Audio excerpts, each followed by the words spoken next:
اور زیادہ رونے لگی۔ بادشاہ نے اپنی شہزادی کو چپ کرانے کے لیے اسے تھپکی دی تو بادشاہ کا ہاتھ لگتے ہی میری گولڈ سونے کی ہو گئی۔ ایک جیتی جاگتی شہزادی اب ایک سونے کا مجسمہ بن گئی۔ یہ دیکھ کر بادشاہ بہت پریشان ہو گیا۔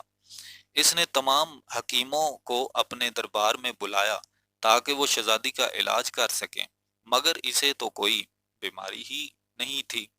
تمام حکیموں نے بڑی کوشش کی کہ شہزادی کو واپس اصلی حالت میں لا سکیں، مگر وہ ناکام رہے۔ اب تو بادشاہ غمگین ہو گیا۔ اس کی جیتی جاگتی شہزادی اب ایک سونے کا مجسمہ تھی اور وہ اس کے لیے کچھ نہیں کر سکتا تھا۔ بادشاہ نے اپنی اداسی کو دور کرنے کے لیے شہر کا دورہ کیا۔ دوپہر کے کھانے کا وقت ہو گیا دوپہر کے کھانے کا وقت ہو گیا تھا اور غریب سے غریب انسان بھی کھانا کھا رہا تھا، مگر بادشاہ بھوکا تھا۔ اس نے صبح سے کچھ نہیں کھایا تھا اور اب لوگوں کو کھاتا دیکھ کر اس کو اس کو اور اب لوگوں کو کھاتا دیکھ کر اس کو بھی بھوک لگی، لیکن وہ کھانے کو چھوتے ہوئے ڈرتا تھا۔ اسے ڈر تھا کہ جیسے ہی اس نے کھانے کی کسی چیز کو چھوا تو وہ سونے کی ہو جائے گی۔ بادشاہ نے یہ بھی دیکھا کہ محل سے باہر بہت سے بچے کھیل کود رہے تھے۔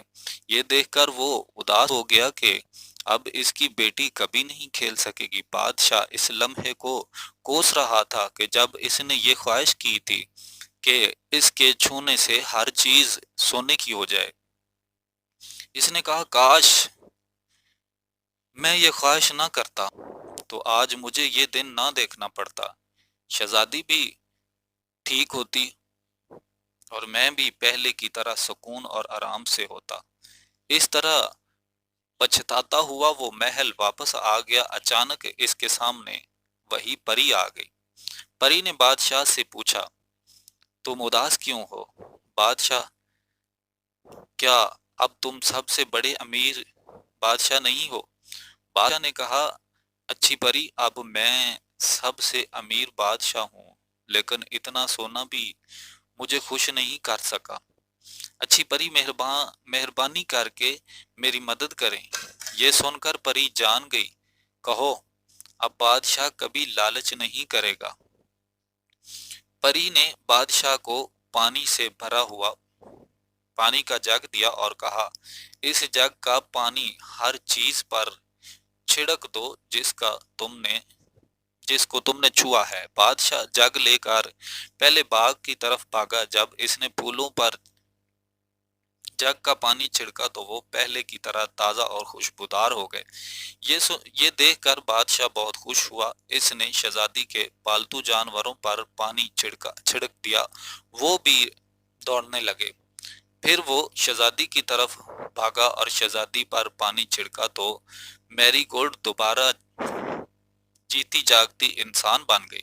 اب تو بادشاہ خوشی سے دیوانہ ہو گیا۔ اس دن کے بعد بادشاہ نے لالچ سے توبہ کی اور اپنے ملک کی آیا کے لیے فلاحی کام شروع کیے۔ اس نے غریبوں کی مدد کرنے اور ان کے لیے اچھے اچھے منصوبے تیار کیے۔ اسے احساس ہو گیا تھا کہ سونا اور دولت ہی انسان کو خوشی نہیں دے سکتی، صرف نیکی انسان کو سچی خوشی دے سکتی ہے۔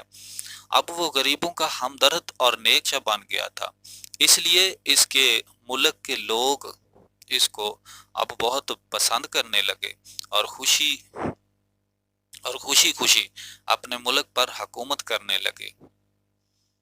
تو دوستو یہ تھی آج کی کہانی۔